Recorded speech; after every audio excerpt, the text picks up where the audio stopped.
თაბაშირითა და ბრინჯაოთი მოყოლილი ისტორიები, ადამიანური სხეულის უცნაური ფორმები, რეალური და ირეალური სამყაროს თანხვედრა. მოქანდაკე ნოდარ თოფურიას პერსონალური გამოფენა TBC გალერეაში მიმდინარეობს. საკუთარი თავის ძებნაში იყო, როცა პირველად ფერწერის ნიჭი აღმოაჩინა. საბოლოოდ კი შინაგანი სამყაროს გამოხატვა ყველაზე უკეთ ქანდაკებაში მოახერხა. ახალგაზრდობაში არ ვიყავი, არც ფიქრობდი რომ მოქანდაკე გავხსარიყავი, მე ვიყავი სპორტსმენი. და საერთოდ მეგონა რომ მხატვრობა არის ავადმყოფობის საქმე. თქო, ღმერთმა რაღაც განსაჯა, მართლა ავად გავხდი, მე როცა გავხდი მხატვარი. სარკის ეფექტი მის ნამუშევრებში ხშირია.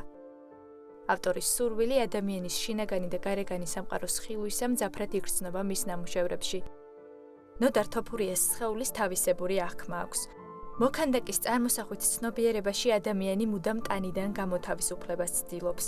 ყოველთვის სულის და სხეულის ტრანსფორმაციის მდგომარეობაში იმყოფება. შეუძლია ადგე და გააკეთო ნამდვილი სხეული, შენ მაშინ ამბობ რომ მე ხედავ კარგად, კაი თვალები მაქვს. მაგრამ ვერ იტყვი იმას, როგორი ხელები გაქვს. სხეულში ჩვენთან კიდოა რაღაცა პირობები, რომ არის რაღაცა დედრი არის მამრი, მაგრამ კიდოა რაღაც სხეული, რომელიც სხეულია მარტო.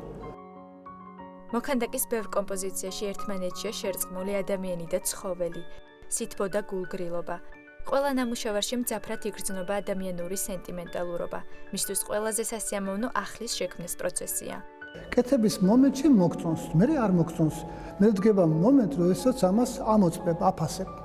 მიუხედავად იმისა, რომ უამრავი საინტერესო ნამუშევრის ავტორია, დღეს მისი არც ერთი ქანდაკება არც თბილისში და არც საქართველოს სხვა ქალაქში არ დგას.